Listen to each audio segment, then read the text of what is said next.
Boa tarde, pessoal. Vamos dar início, a mais uma sessão do WebMedia 2021. Dessa vez, a temática será sobre internet das coisas, e plataformas de middleware. Essa sessão ela terá 3 trabalhos científicos, e também ela contém uma inovação desse ano do WebMedia, que é integrar as sessões com apresentações da indústria, Então, nós vamos com temas aderentes às pesquisas que vão ser apresentadas na sessão. Então, nós vamos iniciar exatamente com uma primeira apresentação dos profissionais da AMI.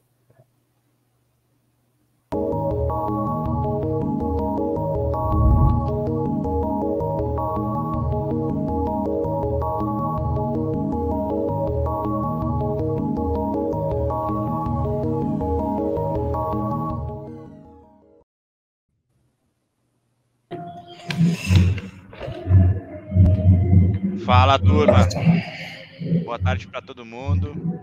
Acho que vou começar me apresentando aqui, Acho que, antes de mais nada, estou bastante grato de participar hoje desse evento. Acho que é desafiador, de conseguir mostrar tudo que a gente fez aqui ao longo da jornada da AMI, Bom, me chamo Vladimir, tenho 32 anos, trabalho no grupo um pouco mais de 10 anos. Hoje eu estou como Head de Infraestrutura e Operações, ou seja, gerencio toda a nossa parte de cloud, uma vez que a nossa plataforma ela foi construída toda em nuvem. Bom, sou formado em Sistema de Informação pelo Mackenzie, tenho uma pós-graduação em Gestão e Liderança pela São Paulo, e agora eu estou finalizando uma pós em Data Science. Bom, bastante coisa aí, para 32 anos. Vamos lá. Luiz, quer se apresentar aí também, antes da gente seguir? Pode sim, Vlad. Primeiramente, muito obrigado, turma, pela oportunidade. Obrigado, Adriano e todos aí, organizadores aí do WebMedia. Bom, meu nome é Luiz, fui chamado aí para esse grande desafio aí de construir a AME aí junto com o Vlad há alguns anos atrás, Estou aí no mercado há alguns anos, desde o PagSeguro, o UOL e assim por diante, E vamos contar um pouquinho, acho que dos desafios que a gente teve aí na construção da AMI, da grande oportunidade que a gente teve também, Vlad? Acho que foi uma oportunidade para nós, aprendizado e para construir tudo que a gente construiu até hoje. Legal.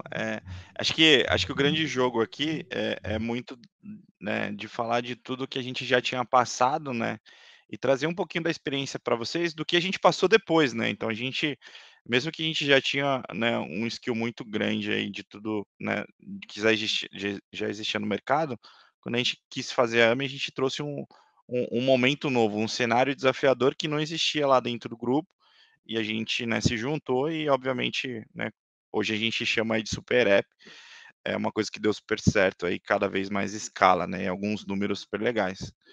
Bom, gente, eu vou tentar ser o menos técnico possível aqui, como vocês viram, minha formação, ela é técnica, ela é super low level, então, assim, acho que se vocês tiverem dúvida, questionamento ou tudo mais, depois quiserem me procurar no LinkedIn, fiquem à vontade, vocês encontram aí com o meu nome.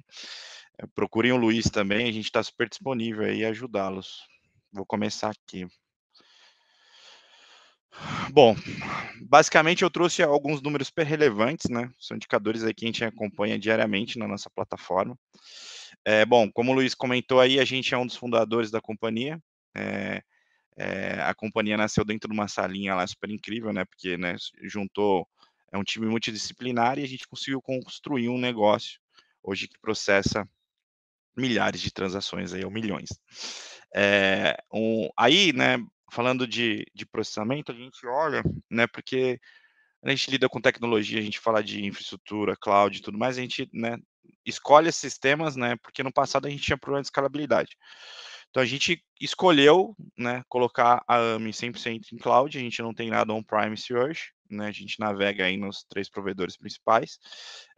É uma plataforma bastante robusta, né, construída in-house, então todas as tecnologias que a gente, né, nosso software, né, foi codado dentro de casa. O Mineiro tem boa parte desse código lá, né, a gente até brinca ali, né, com a quantidade de linhas de código que a gente já produziu. Mas é interessante dizer que, né, ao longo desses 3 anos de jornada, a gente já está com 250 ou mais microserviços, então, como a gente, né, colocou uma plataforma aí com autonomia aos nossos times, esse número só cresce, né, então estamos falando aí de 800 servidores. Essa palavrinha eu trouxe para eu ser um pouquinho menos menos técnico, porque, né, acho que para ficar na cabeça de todo mundo que é um servidor lá, né, naquela época, mas a gente não tem mais servidor, a gente não sabe mais o que é isso. A gente chama de task hoje em dia.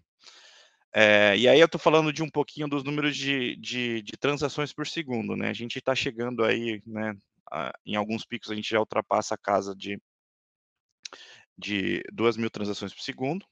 É um número bastante expressivo, né, pra uma plataforma, a gente até vê em palestras e tudo mais em eventos, né, de como lidar com plataformas de 50.000 RPMs e tudo mais, transações por minuto, não por segundo, então, a gente já atingiu esse, né, esse patamar, a gente já até passou dele em nossos eventos sazonais aí, a gente ultrapassa 5.000 requisições por segundo, então é um negócio, assim, bastante grande, né, e que a gente precisa ter a gente cuida muito do nosso cliente, né, a gente sabe que lá na ponta, a gente está lidando com o nosso cliente. Então a gente sempre faz as coisas aqui do nosso lado pensando em quem está usando a nossa plataforma, tá? A gente está falando aí de um tempo de respostas das nossas requisições na média de 600 milissegundos, né? E cada vez mais a gente vem melhorando esse tempo. A gente gosta de apertar esses parafusos. E estamos falando que a gente produz hoje na AMI um tempo de deploy de 8 minutos. Então, se você precisar corrigir alguma coisa, ou existe alguma eventual nova feature e tudo mais, a gente consegue entregar isso em produção em 8 minutos. Tá bom? Vlad, é até importante para a galera ver o grande desafio que é, né? Que a AME, quando a gente construiu, assim como todas as demais empresas sofrem hoje, né? A necessidade de você ter profissionais no mercado. Então, Exatamente.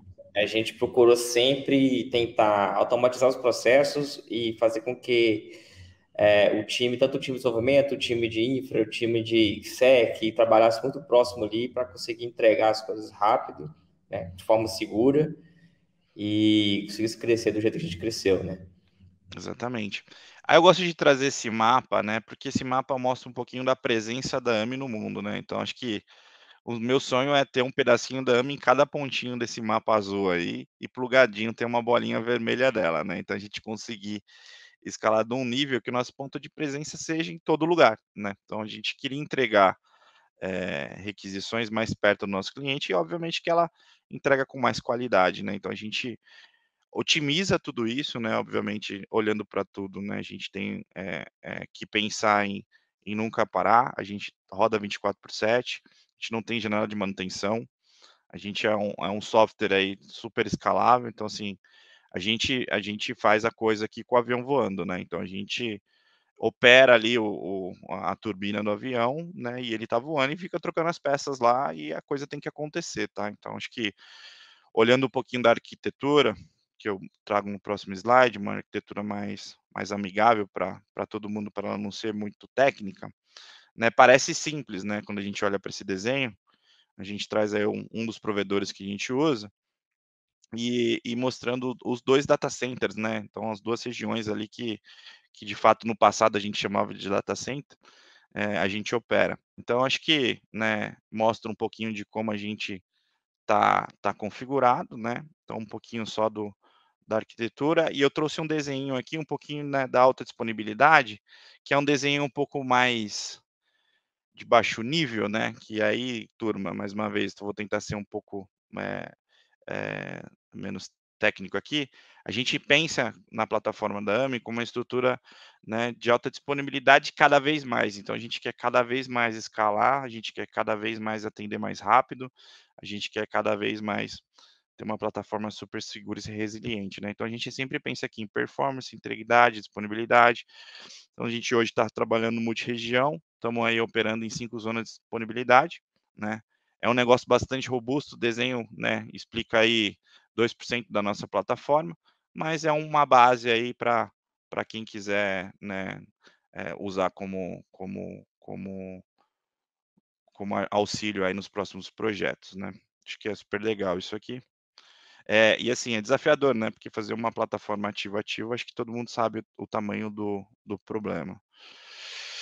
E aí, olhando para aquela plataforma, né, lembrando que a gente trouxe aqui um desenho que a gente fala muito de times, né, multidisciplinares e cada vez mais distribuídos e a coisa acontecendo em paralelo, né, e parece simples, né, fazer essa coisa acontecer em paralelo e sem gerar um impedimento, né, que a gente fala assim, pô, mas isso tem que acontecer, isso também precisa acontecer. O senso, né, de emergência ali, a coisa precisa acontecer hoje no nosso mundo, né? Então a gente brinca aqui que é tudo muito acelerado. A gente não pode parar, então tem que acontecer, né? A gente precisa entregar no final do dia, né? O time do Luiz aqui, ele tá aí, o Mineiro me confirma, acho que qual é o nosso número atual de squads? Vlad, hoje a gente tá com mais de squads. Isso. A gente tá em 6 tribos e squad deve estar chegando ali próximo a umas 30 squads, se a gente for colocar, né? Assim, não precisa ser exato não, acho que só para a gente ter uma ordem de grandeza aqui, para a turma entenda que são 30 itens acontecendo em paralelo, são 60 itens, são 70 itens, né, a gente deu um número aqui, né, só para vocês terem ideia de coisas que acontecem em paralelo, né. Então, imagine que do lado de infraestrutura essa coisa precisa acontecer também, né, então precisa nascer uma configuração, precisa, interagir com desempenho, precisa acontecer uma governança, porque quem sobe o quê, usa para quê, usa, como, né. Então acho que são algumas perguntas que eu como gestor aqui gosto de ter, né. Então eu quero saber o que está acontecendo, eu quero saber por que está acontecendo, eu quero saber quando que aconteceu, então assim, só que isso não é simples, né, quando você paralisa aí com 30, 70, 90 squads, então começa a ficar um negócio um pouco mais difícil de lidar. A gente pega um desenvolvedor aqui, né, ele tem ideias geniais e ele quer colocar isso em produção, como é que eu permito que ele faça isso, né? Então, utilizando uma dos nossos provedores, a gente escolheu um produto, né, a gente trabalha aqui com a Azure como nosso central de credenciais, e a gente organizou as nossas contas separadas aí, de um jeito que a coisa ficasse, menos, vou dizer assim, distribuída e não e a gestão fosse mais difícil, num desenho mais simplificado, né, porque se olhar para cá, você parece uma bagunça, né. Pô, isso aqui é super difícil de gerenciar e anda de tudo que é lado, quando o usuário sai, quando ele entra e tudo mais. A gente montou um modelinho um pouco mais centralizado, a gente organizou isso, né, então, olhando para o mercado, a gente vê historicamente que é difícil as pessoas implementarem esse nível de governança, mas a gente conseguiu, implementar dentro da AME, para que a gente escalasse de uma forma segura, né. Então acho que um dos pontos aqui é escalar e com segurança. Acho que todo mundo viu aí no momento da pandemia, que o tema segurança entrou super em evidência, não que ele nunca fosse, mas ele entrou cada vez mais em evidência e a gente se preocupa muito com isso, tá. Ô Vlad, Hã. só para te dar um número aí próximo aqui que eu abri um mapa nosso aqui que não tá, deve estar atualizado. A gente Uhum. hoje tem aproximado 54 squads. Boa. É isso aí. Mas é isso aí, faz parte do nosso jogo. Então, turma, o que a gente trouxe aqui dentro da AME? É um pouco das vantagens, né, de tudo que se a gente quer escalar o desenvolvimento que quer acontecer, a gente acabou optando por algumas coisas, né, que permita que o desenvolvedor ele escale, mas que permita que a gente faça a gestão de tudo isso, né. Então, algumas dessas ferramentas nos ajudou a centralização dos nossos logs, ajudou no gerenciamento do nosso custo, né, porque imagina que cada data center distribuído tinha uma conta de separada para a gente consolidar e saber quem gasta o quê e como, então ficava super difícil de gerenciar isso.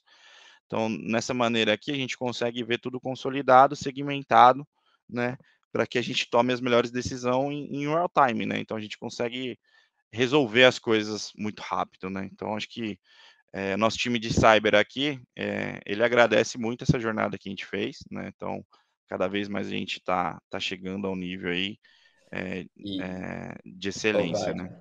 E é até bom ressaltar também, né, que isso se torna mais complexo quando você trabalha ainda num ambiente de microserviço, né? Quando a gente Exatamente. trabalhava em aplicações antigamente, que você tinha aplicações centralizadas, que faziam uma série de fatores, o gerenciamento acaba se tornando um pouco mais fácil mesmo. Você prejudica a manutenção, mas o gerenciamento fica mais fácil. Hoje na AME a gente passou fácil, assim, tranquilo, dos 300 microserviços. Então, como a gente tem várias caixinhas distribuídas, o gerenciamento facilita a manutenção, esse tanto de entrega, mas o gerenciamento também se torna cada vez mais complexo também. Legal, é isso mesmo. Acho que cada vez mais os microserviços crescendo, né? E assim, né? O próximo, a gente brinca aqui que nossa próxima fase é o multi-cloud, né? Então, acho que a gente quer atingir esse objetivo aqui e fazer acontecer. Então, acho que eu trouxe um desenho aqui um pouco mais técnico que explica mais ou menos como é que funciona. Então, a gente tem uma organização raiz, e essa organização raiz que controla as políticas e as configurações que a gente quer dar para cada, né, organização fora desse cenário. Então, a gente vai aplicando as políticas dado o que a gente precisa. Então, a gente conhece, né, a ponta final e a gente consegue dizer que aquilo, né, é enforcement, né? Então, eu não deixo não acontecer aquilo precisa acontecer. Então, né, naquele outro modelo um pouco mais bagunçado, ele começa a ficar um pouco mais difícil. Então eu trouxe aqui o e aí, acho que olhando um pouquinho, né, da governança que a gente faz dentro da nossa plataforma, a gente, né, na sequência, eu vou contar um pouquinho da história, né, ô Luiz, acho que essa parte é super legal, né, porque como a gente fez a AME em 6 pessoas, né, ou um pouquinho mais ali, a gente tinha o deploy, a gente, né, eu lembro que o mineiro gerava o código e eu deployava, né. São parentes, gente. O mineiro sou eu. É verdade, perdão. Que a gente trabalha a sede na São Paulo, o pessoal me chama de mineiro lá, né? Exato, perdão. Mas, nessa fase o Luiz ele gerava o código e a gente acabava, né, e ele mandava o código, a gente gerava o build e publicava, cara. Então, quando a gente tinha 6 microserviços, a gente fazia ali, acontecia. Cara, depois a gente tinha 12, a gente tinha 20, a gente tinha 100. Como é que isso escala, né? Acaba que não dá mais para fazer isso manual. Então era um cenário pequenininho, mas que não escalava. Então a gente, né, começou a aplicar algumas fases, né, dentro da nossa plataforma para resolver esse problema, né? Falou, pô, beleza, eu preciso escalar meu deploy não está funcionando. Acho que muitas empresas aí devem passar por isso. E a gente começou, né, estruturar, e aí eu trouxe uns desenhos também de baixo nível, mas que a gente começou a incorporar algumas ferramentas para facilitar a nossa vida. Então, né, na fase 1 ali, a gente ainda tinha um dev gerando o código, né, mas tinha alguém fazendo a criação da infraestrutura na mão e alguma coisa acontecendo por trás, né, para acontecer o deploy. Na fase 2, a gente tinha um dev gerando o código, a gente começou a implementar a infraestrutura como código e a pipe acontecia, né. E agora na fase 3, a gente tem a coisa acontecendo junta, né, então, né, tem a coisa da autonomia que a gente sempre buscava aconteceu. Ainda tem uma fase 4, tá, gente? Acho que a gente está sempre em evolução. Acho que olhar para a tecnologia hoje é evolutivo, né? Você tem que sempre entender, medir, entender o que você está fazendo e construir melhor, né? Então você vai apertando ali sempre o necessário para atingir seu objetivo. Então, quando a gente chegou nessa fase, né? Porque a gente entendeu que a gente começou a andar mais rápido, né, então acho que a ideia era que cada vez mais a gente desse mais autonomia e que a gente andasse mais rápido, então a gente queria produzir mais coisas, então o Mineiro comentou aí que a gente já, aproximadamente tem mais de 60 squads aí, vamos dizer, então, eh é um número bastante, importante, então a gente olha para ele e a gente anda com 60 times multidisciplinares em paralelo, parece simples, né, mas a gente olha muito na hora da geração do código, né, então a gente olha para o código e diz para ele: "Cara, então beleza, antes de acontecer qualquer coisa, vamos validar tudo isso antes", né. Então a gente escolheu essas ferramentas aqui como Stack Default, né, então aí a gente fala da onde a gente centraliza os nossos códigos, o nosso GitHub, então o lugar que está todo o nosso repositório.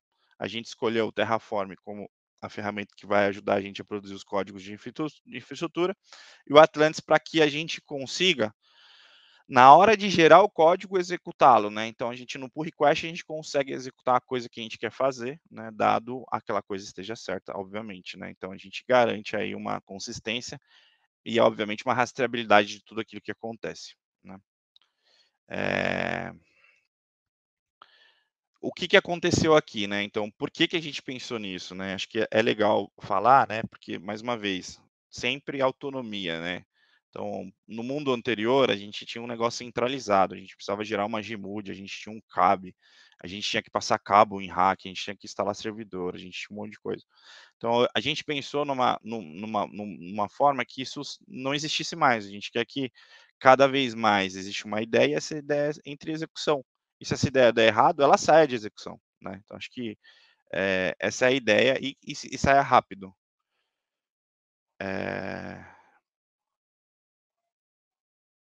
Aqui um pouquinho do fluxo de bucket, né? E que eu trouxe mais ou menos os slides para vocês entenderem mais ou menos como é que a gente opera e cria. E aqui todo o nosso processo de deploy, né? Acho que para ficar muito resumido para vocês, é onde tudo acontece, né? Então, acho que a ideia aqui é trazer um pouquinho de como a gente está na AMI. Espero que vocês tenham gostado, né? E se tiverem alguma dúvida, podem nos procurar. Mais uma vez aí, obrigado, gente. Mineiro, quiser falar alguma coisa aí?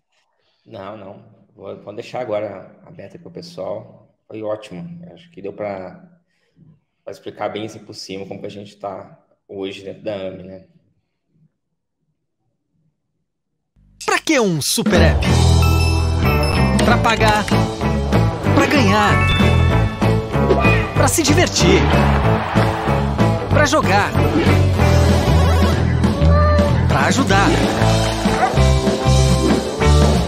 pra pagar e muito mais. AMI, baixe o super app. Fala.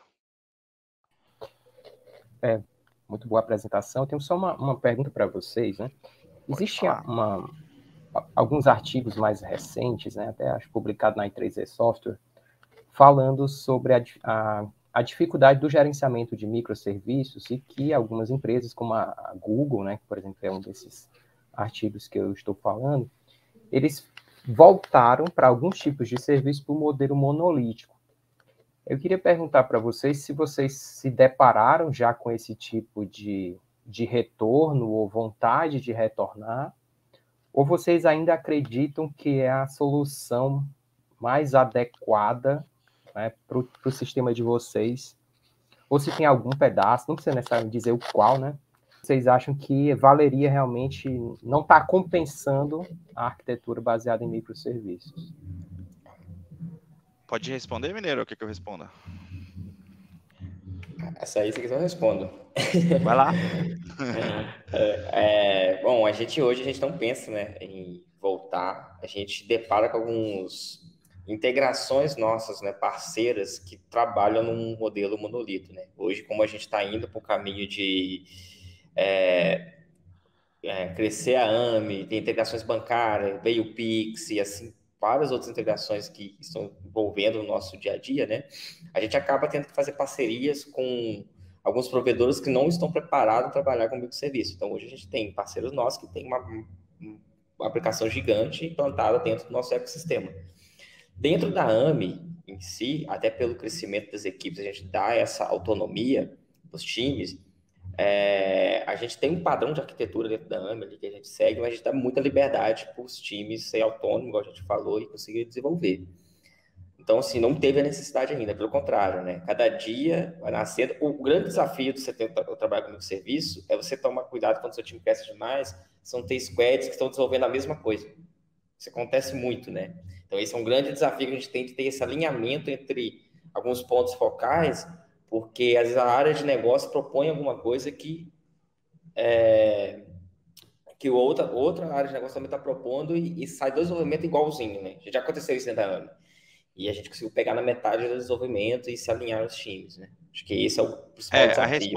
A resposta dentro da AMI hoje é: a gente não pretende voltar, né, porque um dos motivos é a gente cada vez mais escala o número de transações.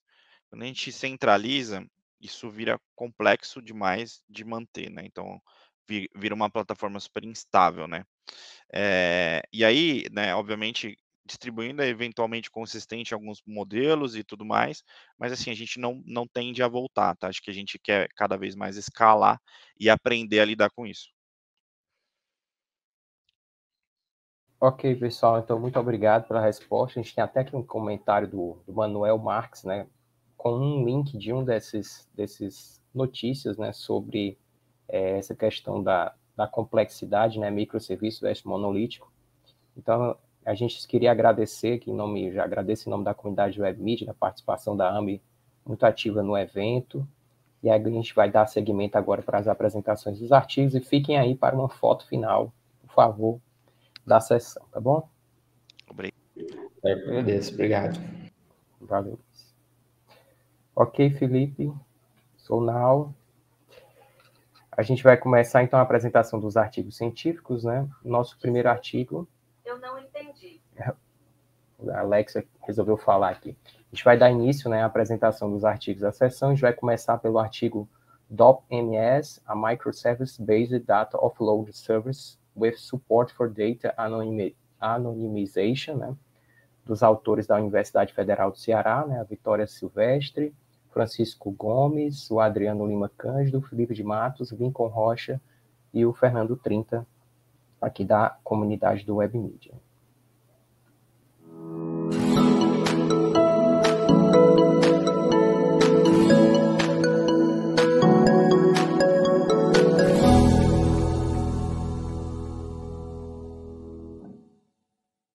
Olá, meu nome é Vitória Regina, eu sou da Universidade Federal do Ceará, faço parte do MDCC, que é o mestrado e doutorado em Ciência da Computação, do grupo de pesquisa GREAT, que é o grupo de pesquisa em Rede de Computadores, Engenharia de Software e Sistema, e esse projeto foi financiado pelo INES, né? Essa pesquisa foi financiada pelo INES. O trabalho que eu vou apresentar para vocês hoje é intitulado DOP-MS, é uma solução de offload de dados com suporte à anonimização de dados desenvolvida em uma arquitetura de microserviços. A primeira coisa que a gente vai abordar é o contexto de Mobile Cloud Computing. Então, pegar os recursos que são oferecidos na nuvem e aplicar a computação móvel. Uma das técnicas utilizadas é o offload de dados. Através do offload de dados, a gente consegue fazer uma extensão na capacidade de armazenamento do dispositivo, um compartilhamento dos dados e, através desse compartilhamento de dados, a gente consegue fazer a inferência de situações. Como se trata de dados, a privacidade dessas informações é um fator crucial a ser tratado, por conter dados que são sensíveis. E esse trabalho ele foi desenvolvido utilizando, né, um estilo arquitetural de microserviços, onde sistemas eles são compostos por serviços que colaboram entre si para atingir um objetivo. Quais são os objetivos desse trabalho? Desenvolver uma solução de offload de dados e também investigar quais são os benefícios que o offload de dados ele pode trazer para o desenvolvimento de aplicações móveis e o compartilhamento de dados entre vários usuários.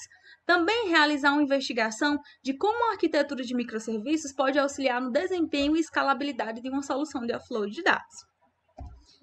Aqui nessa tabela são apresentados um comparativo entre os trabalhos relacionados que foram utilizados para a construção desse trabalho. A gente avaliou alguns aspectos nesses trabalhos, como a plataforma, a arquitetura, se era uma arquitetura monolítica, se era uma arquitetura de microserviços, o modelo de dados, se era um modelo de dados chave-valor, se não possuía modelo de dados, a política de sincronização que era utilizada e também como era tratada a privacidade desses dados naquelas plataformas. Entre esses trabalhos, vale ressaltar dois, que é o COPE e o CAUS-MS. O COPE é uma ferramenta de offload de dados desenvolvida em uma arquitetura monolítica com modelo de dados chave e valor e que tem uma política de sincronização flexível. E para tratar a privacidade, eles utilizam a anonimização de dados. E já o CAUS-MS é uma solução desenvolvida em uma arquitetura de microserviço que fornece suporte ao offload de processamento.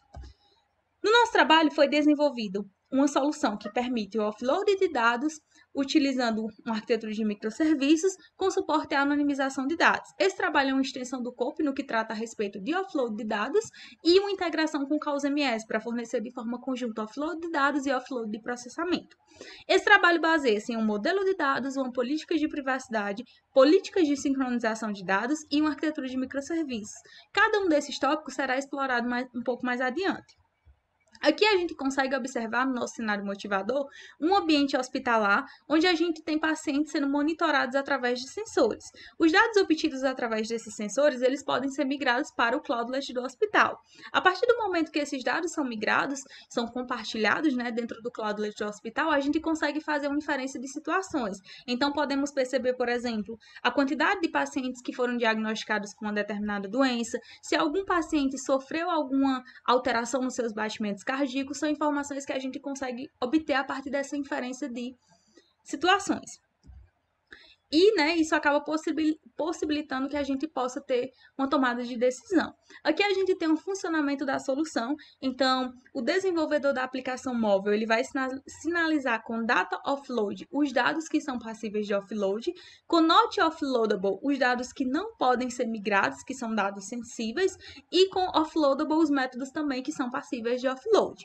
Durante esse processo, né, de migração, a nossa solução ela vai buscar quais as informações estão marcadas com data offload. E aí essas informações elas são transferidas para um ambiente com uma quantidade maior de armazenamento.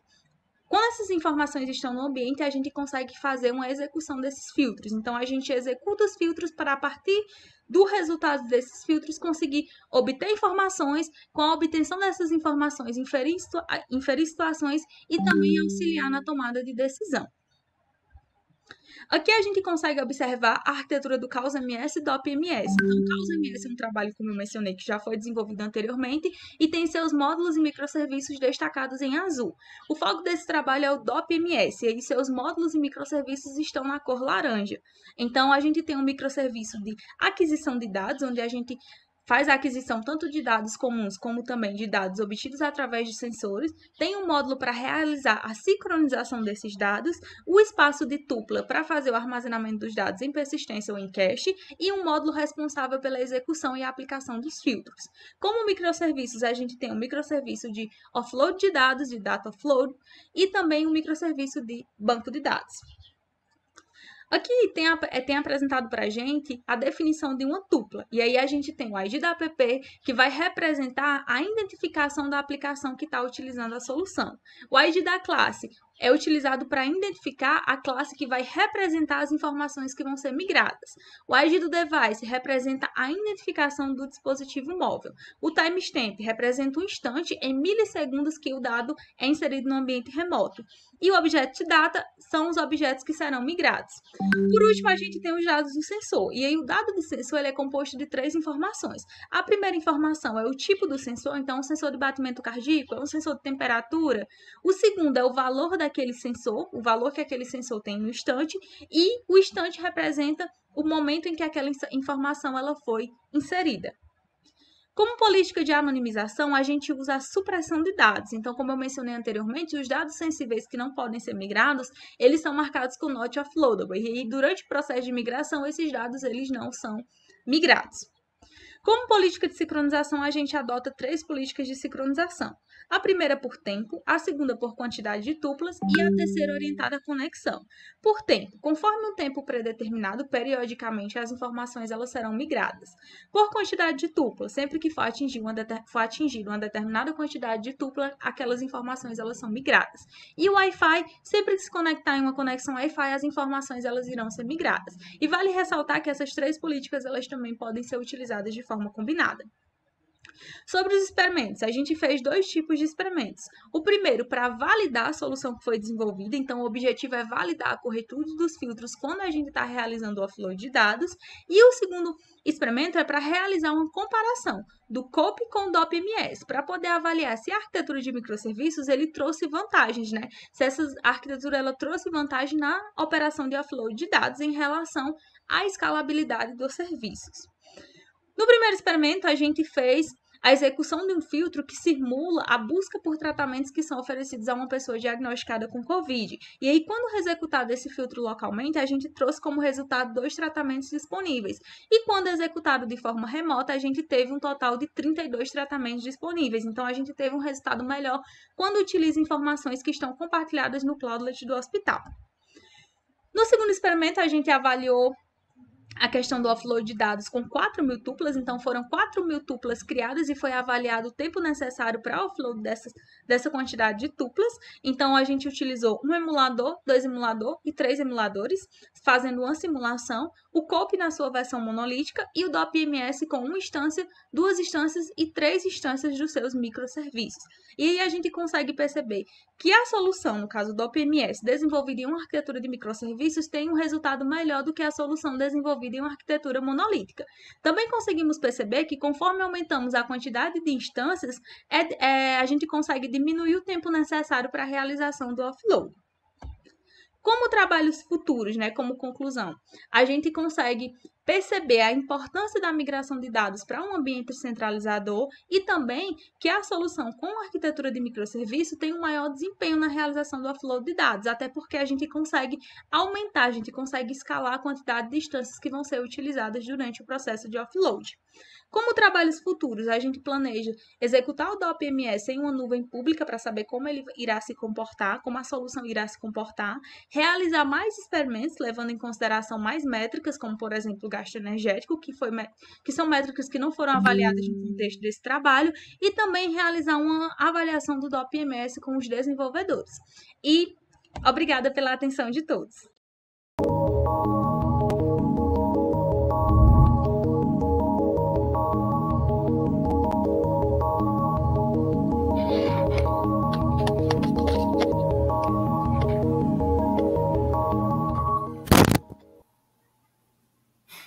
Boa tarde, Vitória. Tudo bem?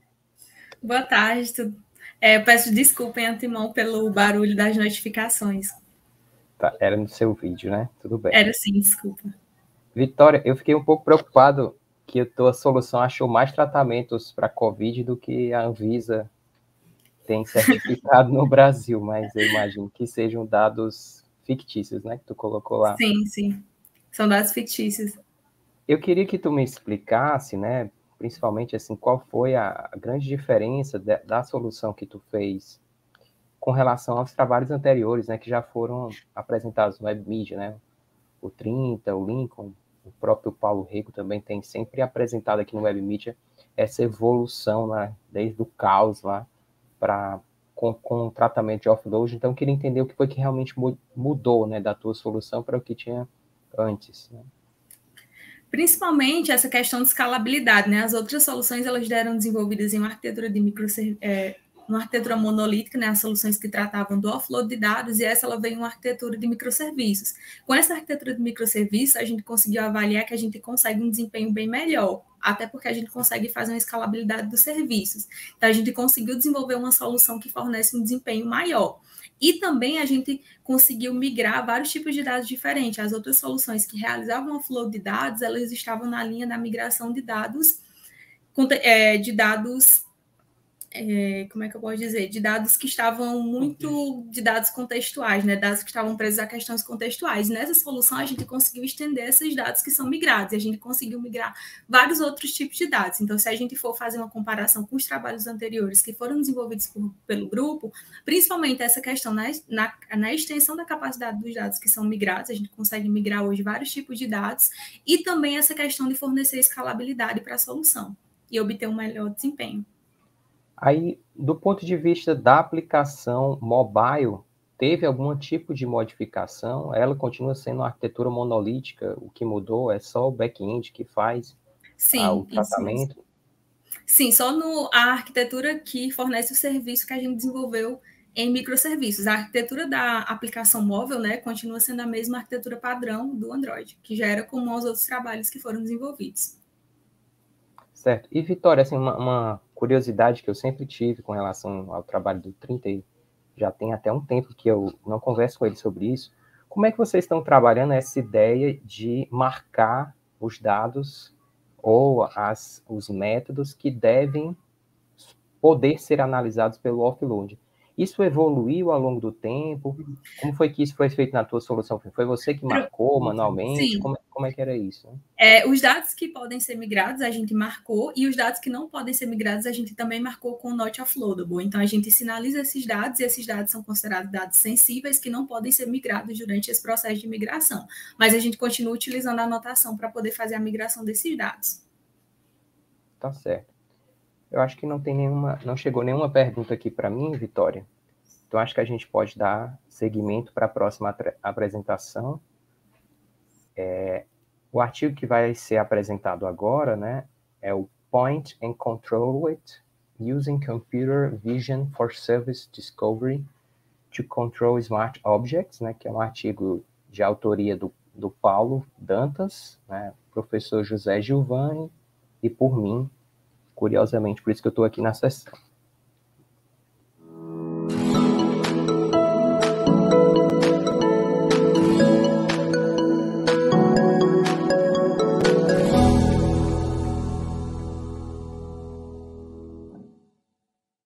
Eu vou iniciar a apresentação do artigo Point and Control It Using Computer Vision for Service Discovery to Control Smart Objects. Os autores são eu, Paulo Felipe Dantas, o professor José Gilvan Rodrigues e o professor Whindersson Viana. Aqui é uma pequena agenda da apresentação, onde eu vou mostrar a introdução, a solução proposta, testes realizados, os resultados e a conclusão.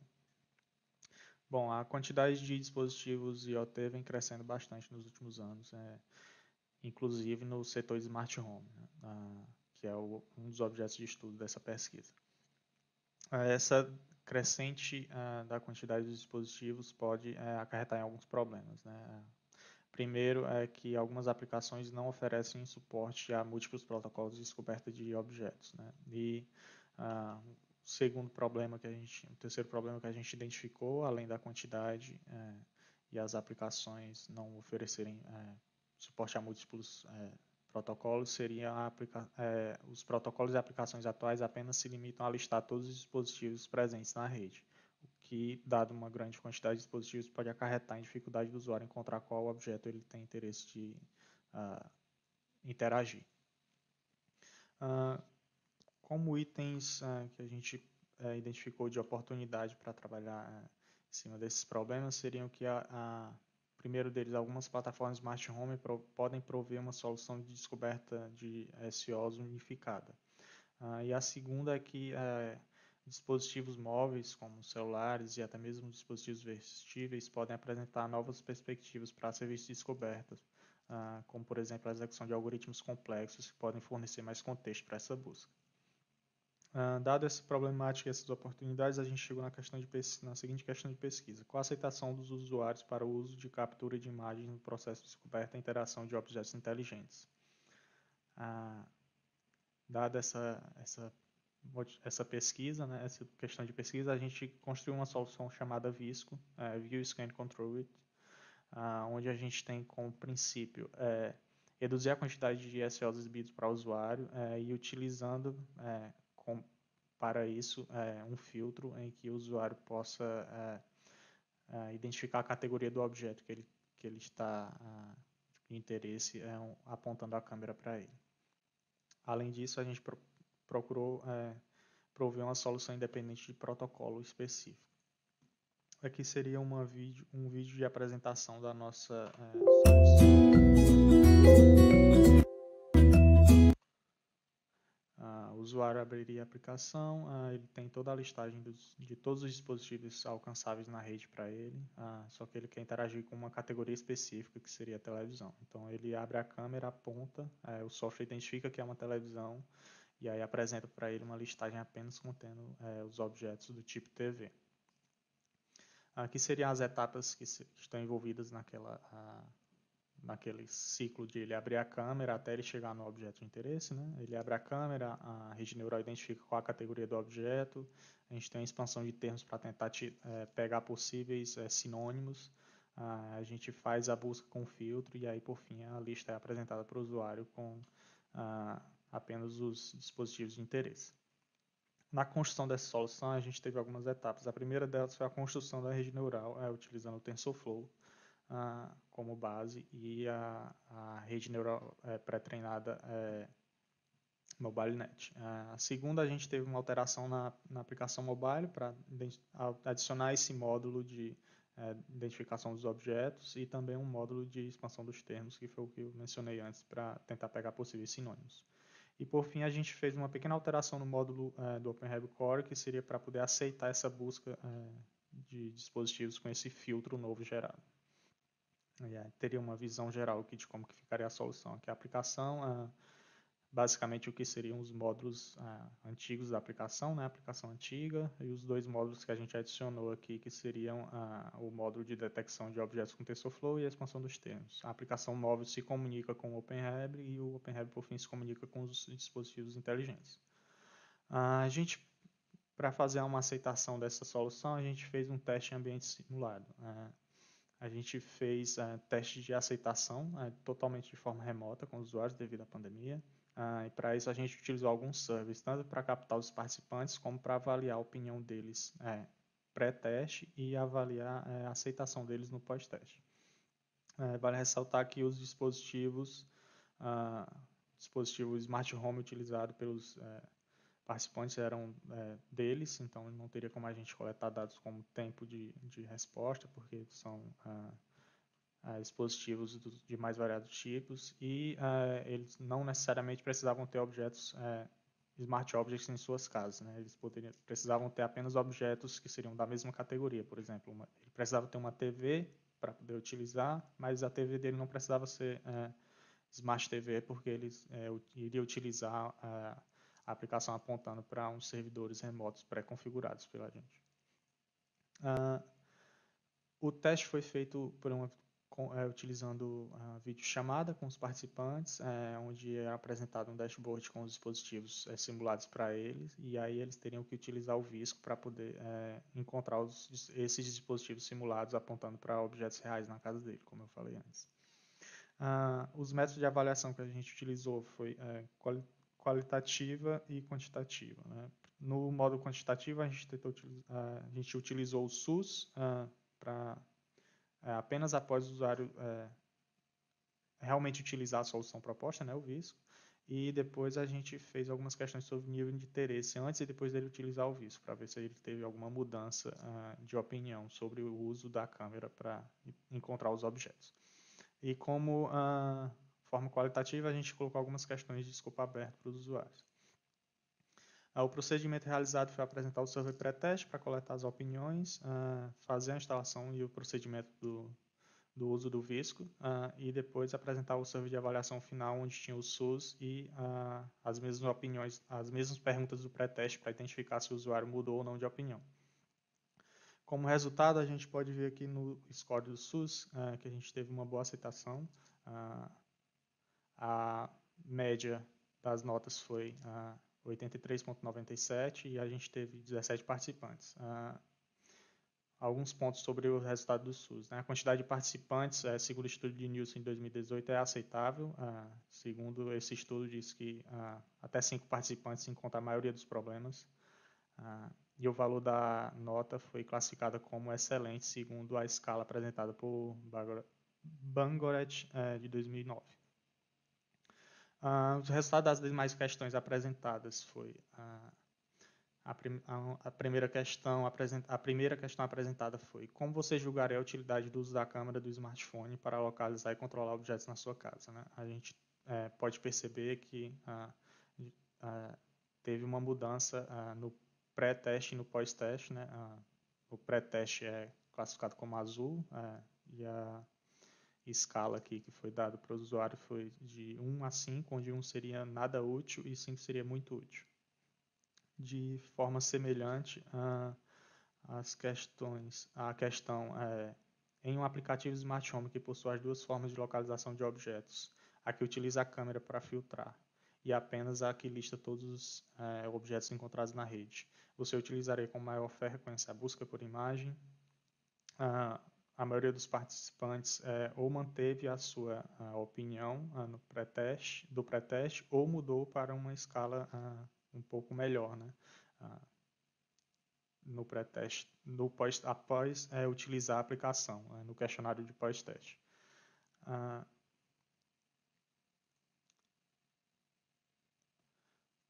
Como resultados da parte qualitativa das questões que foram abertas para os participantes, a gente pode tirar alguns pontos. Tá? Os pontos positivos foram a praticidade no uso e também a facilidade de usar, né? O que corrobora com o que foi apresentado pelos dados do SUS. do questionário SUS. E como pontos negativos foram algumas falhas de reconhecimento da rede neural, não conseguiu identificar alguns objetos e não útil em caso de poucos SOs, né? Então, assim, vale ressaltar que um filtro só é interessante de se utilizar quando tem muitos dispositivos para serem filtrados, né? Conclusão, a gente pode apresentar aqui as contribuições e resultados. Nós apresentamos e avaliamos uma abordagem do tipo pointing, trazendo aqui o trabalho de Hooks de 2007, para ajudar os usuários a realizar uma busca utilizando como filtro o objeto no que se aponta. A questão de pesquisa, qual a aceitação dos usuários para a captura de imagens no processo de descoberta de objetos inteligentes? A gente teve uma aceitação positiva, tanto corroborada pelo SUS como pelas questões de intenção de uso. Como limitações da solução, a gente pode destacar a identificação dos SOs que só identifica categorias, né? Então, se o usuário tiver muitos objetos da mesma categoria, pode ser que o filtro não apresente resultados satisfatórios. A forma de avaliação foi realizada totalmente de forma remota e simulada, então não conseguimos preparar um ambiente mais controlado para realizar esses testes. Além disso, alguns artefatos de software foram muito atrelados à solução OpenRed.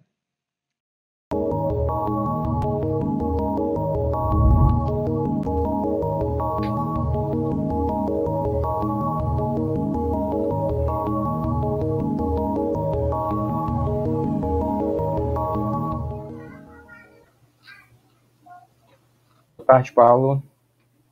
Tudo bem? Boa tarde. Paulo, vou começar aqui com uma pergunta do professor Fernando Trinta, né? Como foram os testes, né, com usuários durante a pandemia, né? Eu acrescentaria que foi mais difícil, né?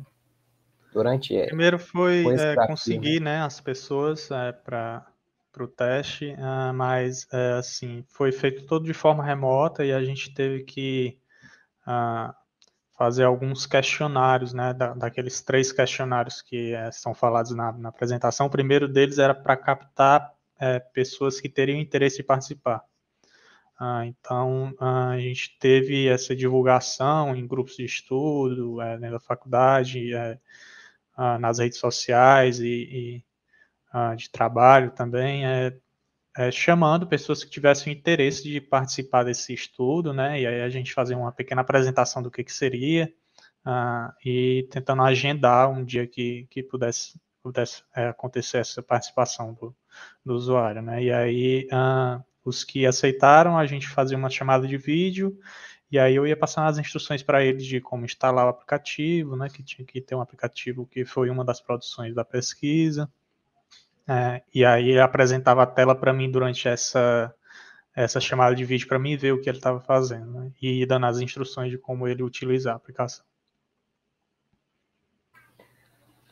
O professor Valdeni, ele tem aqui uma pergunta, né? Que é o seguinte: como identificar que o mesmo objeto percorreu um caminho através de vídeos de diferentes câmeras, né? Seria possível, então, por exemplo, no caso do algoritmo que tu usou de classificação, seria possível, por exemplo, identificar o mesmo objeto caso estivesse usando múltiplas câmeras, né? Sei lá, mais de um usuário, algo desse tipo? Não cheguei a testar coisa do tipo, mas meio que a classificação era detecção, né? Não era para identificação. Não era. E também para identificar desse tipo eu teria que meio que mostrar a visualização das 2 câmeras do aplicativo para o participante, né? E assim, como a gente dava até para ver ali pelo vídeo de demonstração, né? Era assim uma pré-visualização básica, como se ele estivesse apontando mesmo para uma coisa. Acho que não teria muito sentido assim mostrar 2 visões de 2 câmeras para ele.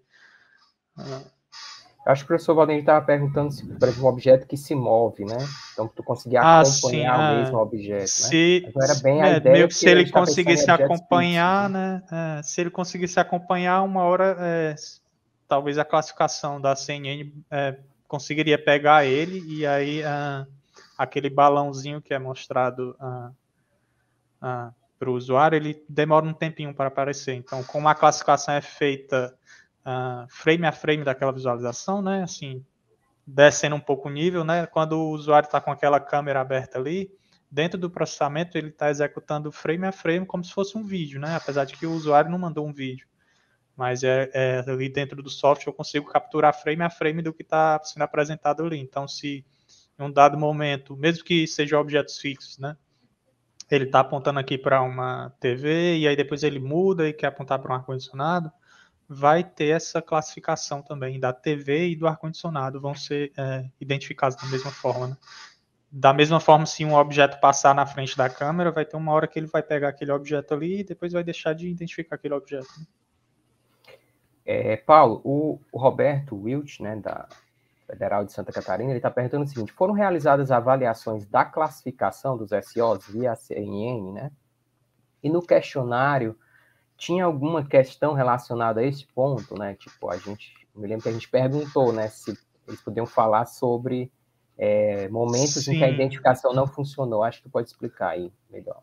Sim, teve... eu acho que a gente até não colocou no artigo, mas durante o processo da pesquisa teve uma etapa que a gente fez essa avaliação da CNN, ela deu até um resultado, eu acho que de uns 75%, um pouco mais, de classificação, né? A gente pediu alguns exemplos de imagens dos participantes e nesses testes que foram realizados com os participantes de forma remota, eles também puderam apontar esses problemas, né? Inclusive teve alguns que foi o que foi mencionado lá nos últimos slides da parte de avaliação, que foram as questões abertas, né? Que eu coloquei para eles. Teve alguns participantes que tiveram problemas para identificar alguns objetos, né? Então, assim, tinha essa métrica também da avaliação, mas ela não estava, meio que não deu para a gente colocar no artigo, ficou muita coisa para colocar. Aí, assim, Roberto, nos testes antes, a gente teve muito problema para identificar lâmpadas, né? Ligado, desligado. Porque, por exemplo, para pensar se fosse uma lâmpada inteligente, né? O cara apontar para a lâmpada e desligar, foi uma das surpresas assim, que a gente teve. Então, muito obrigado aí, Paulo. Vamos dar continuidade aqui à sessão. Então, vamos passar para o próximo artigo. Deixa eu só... que é o IoT Helmet, né? An Intelligent Helmet for Locating Accidented Bikers, do Cleiton Silva, Márcio Sabino, Eliandro Silva e Luciano Heitor.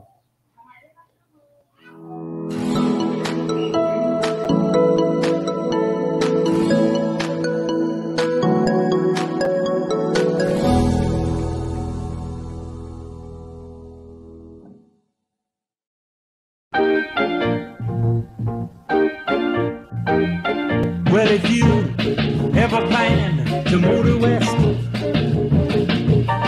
Jack, take my way, it's the highway, that's the best. Get your kicks on Route 66.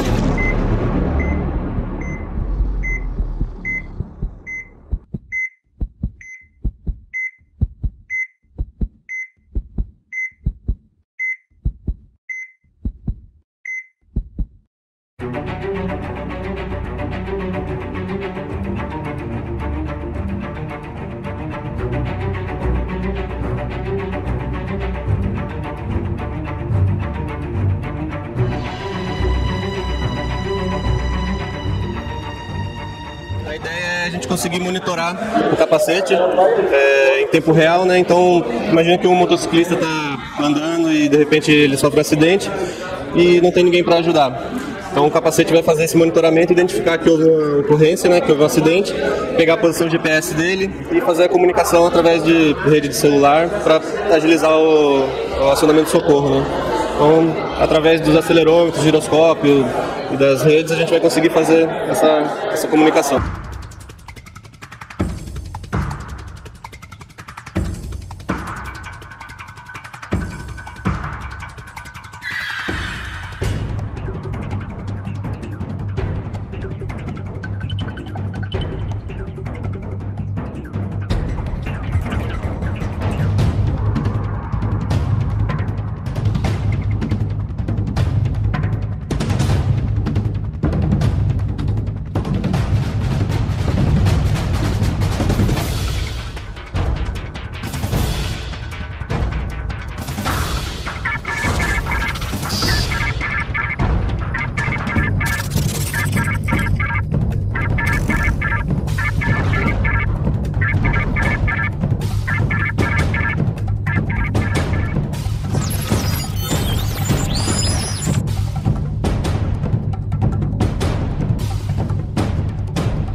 nesse vídeo. A intenção foi ilustrar qual é a nossa visão para o projeto e o que nos motivou a iniciar essa pesquisa. Nesse momento do projeto, nós focamos mais na aquisição dos dados do acelerômetro e giroscópio e processamento dessas informações. Aqui, para ilustrar o que a gente está querendo dizer quando a gente fala de módulo vetorial tridimensional, a gente quer transformar as 3 leituras independentes de cada eixo, tanto do acelerômetro quanto do giroscópio, em um único valor numérico, para que seja mais fácil de processar, de fazer as comparações com os valores limite. Então, para a definição desse módulo, nós temos que o vetor resultante é igual à raiz de cada vetor individual, de cada eixo, né, aqui no caso o eixo x, y e z, ao quadrado somados. Aqui nós temos o protótipo acoplado ao capacete para ser executado o teste de campo. Para o teste de campo foi definido um percurso de 7 km e 200 metros, que foi percorrido em aproximadamente 9 minutos e 51 segundos. Nesse intervalo foram feitas 12.000 leituras, separadas em blocos de 1 segundo. Então tivemos 591 registros.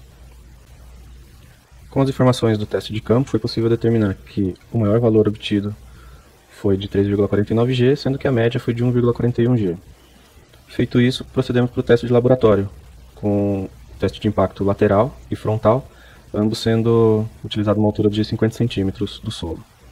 Aqui a gente pode ver uma leitura bem clara do comportamento do conjunto. Esse momento é quando o capacete foi solto, um pequeno intervalo em queda livre, 0 G, logo em seguida um impacto de 15,46 G, seguido de 2 impactos menores e o conjunto tendendo ao repouso em 1 G. O mesmo foi feito na posição lateral, tendo resultados parecidos. Com esses testes é possível afirmar que é viável a construção e embarcamento de um equipamento capaz de fazer as leituras de acelerômetro e giroscópio e, com essas informações, determinar possíveis impactos ao capacete e acionar procedimentos a partir disso. Agradeço a todos pela atenção, assim como FATEC de Mojimirim, Centro Paula Souza e a organização do Congresso Web Media, também os professores Márcio Sabino, Eliandro Silva e Luciano Galegos. Muito obrigado a todos.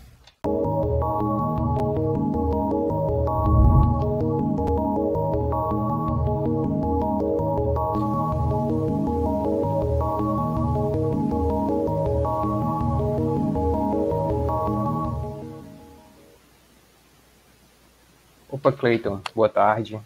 Boa tarde.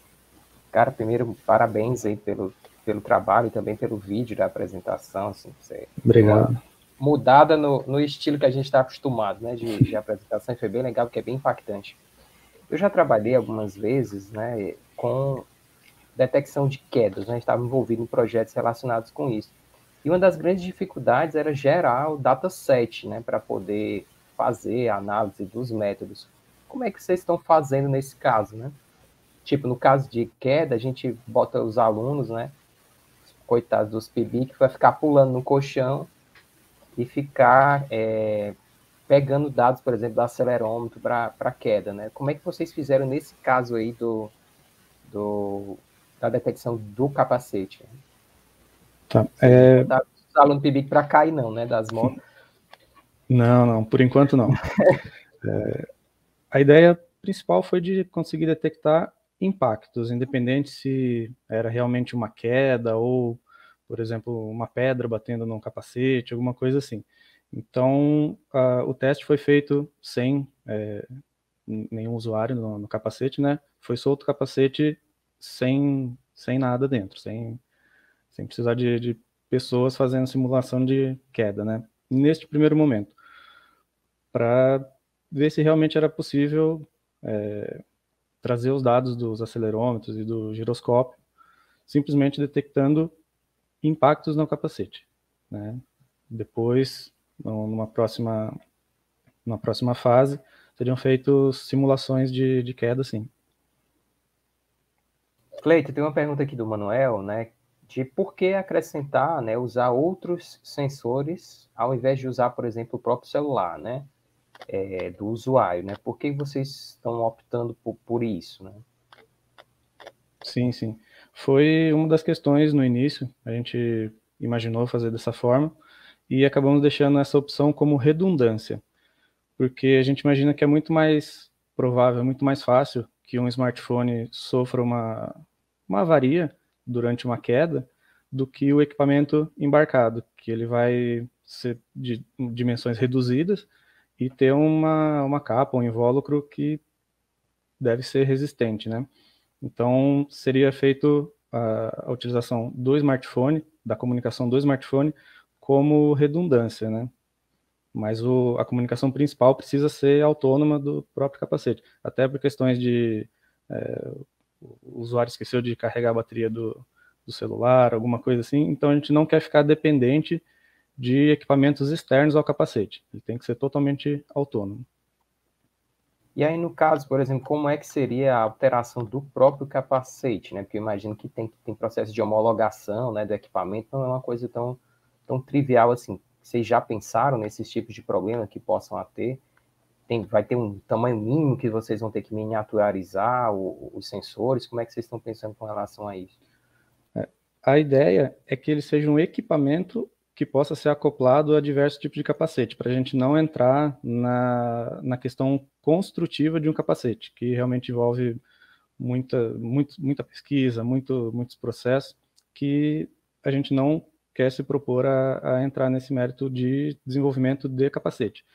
Então, a gente quer colocar esse equipamento como um adendo, né? Um equipamento que pode ser adicionado a qualquer tipo de capacete já homologado, já bem desenvolvido pelas empresas de capacete mesmo. Então, a ideia é que seja um acessório para o capacete, né? Ok, Cleiton, muito obrigado. Felipe, can you put everybody on the screen? Então, eu queria só tirar uma foto final aqui da sessão para dar uma boa tarde para todo mundo.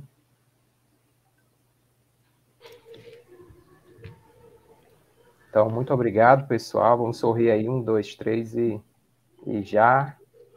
Então, um abraço a todos. E daqui a pouco a gente tem um painel, né, sobre fraudes online da indústria, mediado pelo professor Adriano. Muito obrigado, pessoal.